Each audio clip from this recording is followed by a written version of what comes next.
Damn les gens, j'espère que vous avez bien estimé. C'est un plaisir de vous parler aujourd'hui. Aujourd'hui les gens, on va rencontrer une petite abonnée. Vous êtes prêts? C'est parti. Vous savez quoi les gens? Il était une fois l'histoire d'un mec qui fait des vidéos sur YouTube pour déconner, avec 2 millions de personnes énormes et sèches à ses côtés. Pouvoir faire ces vidéos m'ont donné la chance de rencontrer certains d'entre vous avec qui j'ai passé des moments incroyables qui resteront à jamais gravés au plus profond de mon pec. Et après tout, si j'ai décidé de faire ces vidéos, c'est simplement pour vous montrer que qu'importe vos soucis, il existe toujours un moyen de s'en sortir. Que dans la vie, on a tous des problèmes, sauf que quelquefois, on peut les voir.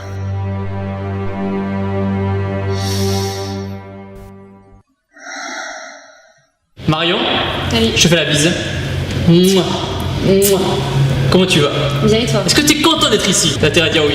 Bah oui. T'as pas le choix. Je t'écris sur Instagram. Je t'ai dit putain, ce serait cool qu'on fasse une vidéo ensemble.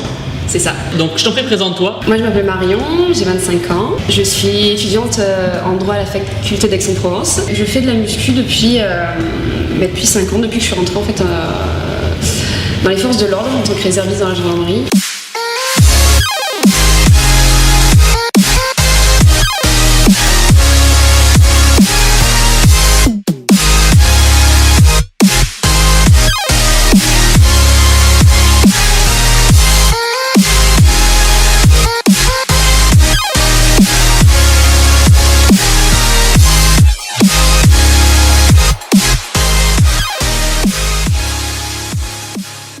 En août 2014, j'ai ma jambe qui a commencé à gonfler, ma jambe droite. Je m'inquiète pas plus que ça, et puis d'autant que c'était pas douloureux. Le temps passe, rien ne change. J'ai commencé un peu à avoir des douleurs en septembre, donc je suis allée consulter des médecins qui avaient conclu à des varices. C'était pas du tout ça. En décembre, je commençais à avoir des fortes douleurs, vraiment insoutenable. Un peu après Noël 2014, ma meilleure amie, en fait, elle m'a amenée à l'hôpital de force pour aller passer des examens et à l'issue desquels on m'a dit que c'était pas forcément joli ce qu'il y avait aux images, donc il fallait que je consulte un chirurgien orthopédique qui, une fois que je l'ai rencontré, m'a fait passer d'autres examens. On m'a décelé un sarcome des Willis. C'est un cancer des os longs qui touche 200 personnes par an en France. À partir de là, donc ça a été un peu le choc, surtout qu'en fait quand on m'a dit que je pourrais plus aller à la fac et que j'allais perdre mes cheveux. Le médecin m'a annoncé que si on ne commençait pas à me traiter dans le mois qui suivait, je n'aurais pas eu 24 ans.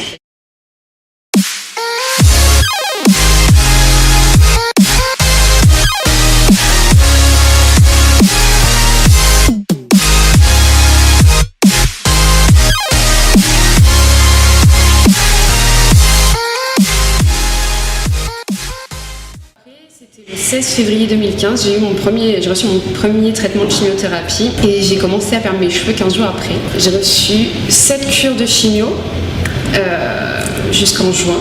Je suis retournée voir mon chirurgien parce qu'une opération était prévue. Donc j'avais 2 options. Donc soit je gardais ma jambe, mais c'était compliqué de tout reconstruire parce que la tumeur avait fait tellement de dégâts que ça présentait trop de risques vitaux. Ou alors la deuxième option c'était de procéder à une amputation. Donc sur le coup, quand il a prononcé le mot amputation, en fait je lui ai crié dessus. T'as crié sur le médecin? J'ai crié sur le chirurgien et sur mes parents qui étaient là, en leur disant que je préférais mourir que de me faire découper.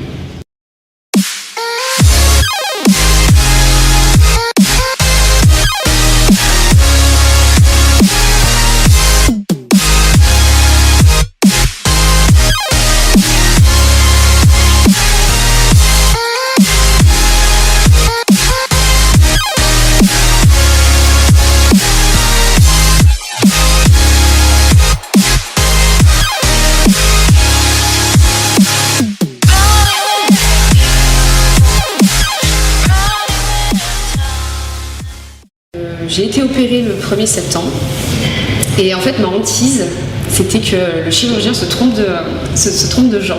La veille au soir, je me suis écrit ici sur la jambe et le dernier souvenir que j'ai du bloc c'est l'équipe médicale qui a éclaté de rire en voyant ce mot sur ma jambe. L'opération a duré 8 heures et quand je me suis réveillée l'après-midi, mon premier réflexe en fait ça a été de regarder de regarder qu'il s'était pas trompé de jambe, et puis donc il s'est pas trompé, tout allait bien. Et j'ai pu fêter mes 24 ans. J'avais perdu 10 kilos avec les traitements de chimiothérapie, j'étais tombée à 38 kilos. Puis au bout d'un mois et demi, j'ai eu ma première prothèse, et de là j'ai commencé mes premiers pas. J'étais contente de me tenir debout sur deux jambes en fait. J'ai pu reprendre la fac, j'ai passé mes partiels aussi depuis mon domicile, grâce à la mission handicap de ma fac qui est absolument exceptionnelle. J'ai pu reprendre mon appart, retrouver mes copines, aller en cours, retourner au sport, à la muscu, pour de vrai, parce que je m'entraînais.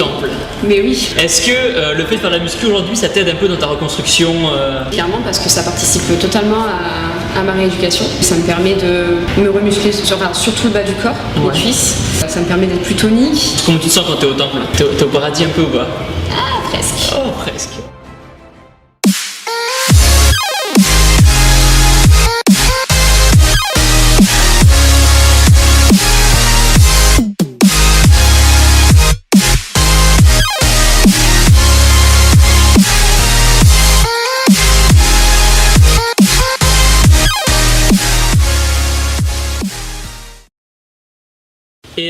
Et du coup, combien ça coûte à peu près une prothèse? Une bonne prothèse de la vie quotidienne, l'entrée de gamme elle va commencer à chiffrer à partir de 9 000 €. Et tu peux courir avec ça ou pas? Non, ce qu'il faudrait pour courir, c'est une lame en fait, ce qu'on appelle une lame de course en carbone. Et du coup, t'aimerais bien tester une ou pas? Ouais, j'aimerais beaucoup. Courir, c'est pas quelque chose que j'aimais faire forcément avant, mais maintenant que je peux plus le faire en fait, ça me manque. Ok les gens, s'il y a des orthoprothésistes qui nous regardent, vous avez aussi volontaire pour tester. Et du coup, toi, qu'est-ce que tu dirais aux gens qui nous regardent justement derrière leur écran et qui ont soit une maladie, soit un handicap, pour justement les motiver à se remettre au sport? Qu'est-ce que tu leur dirais toi? Je dirais que ça vaut la peine de se battre parce que vraiment la vie est belle. Il n'y a pas de problème, il n'y a qu'une solution, et s'il n'y a pas de solution, c'est qu'il n'y a pas de problème. Si vous avez vraiment envie d'un truc, peu importe les adaptations que ça va nécessiter, si vous allez vous planter une fois, 10 fois, 20 fois, 30 fois, il y a forcément un moment où vous allez y arriver. Et à travers toutes ces épreuves, toi, qu'est-ce qui t'a fait tenir justement? En fait, c'est la solidarité qui est autour de moi, parce que c'est pas une famille, c'est pas des amis que j'ai autour de moi, c'est une armée en fait. Que ce soit le staff médical, que ce soit ma fac pour me faire passer mes examens, que ce soit ma famille qui s'est saignée pour moi, tous mes amis qui se sont mais qui m'ont jamais lâché, mon petit frère, ma meilleure amie qui a traversé la Corse tous les mois pour venir me voir. C'est pas que mon combat et ma victoire, c'est aussi le combat et la victoire de toute l'armée qui est derrière moi et qui est encore là aujourd'hui. La vie est belle. La vie est belle. Simplement. La vie est magnifique. Je te fais un câlin magique.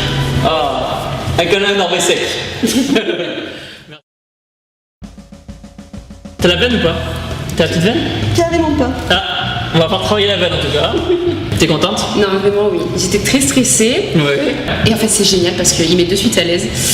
De suite on parle de meules et de petites donc c'est... Par contre je vais balancer les nuits récupérées dans le McDo mais... Bon les gens, c'est l'heure de la petite récompense de fin d'entraînement. Tu fais du bruit. On va au KFC les gens et tu leur montres ce que t'as pris. Voilà les gens, un croque McDo au KFC. Elle a laissé le respect à la salle de sport les gens. Pour penser à autre chose et pour éviter justement d'en parler. Ce que tu disais toi, c'est t'as rigolé ça?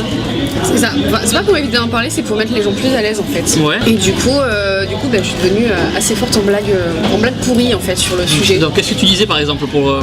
Je disais de toute façon les gars à partir de demain je me lèverai toujours du pied gauche ou mettre les pieds dans le plat, trouver chaussures à son pied. Je vais pas dire mais en blague nulle il est aussi très fort. Non, c'est quoi la blague nulle que j'ai dit tout à l'heure? Tu m'as pas fait rire du tout là? C'est un pingouin, il respire par le cul, il s'assoit, il meurt. Non, c'est bidon. C'est une...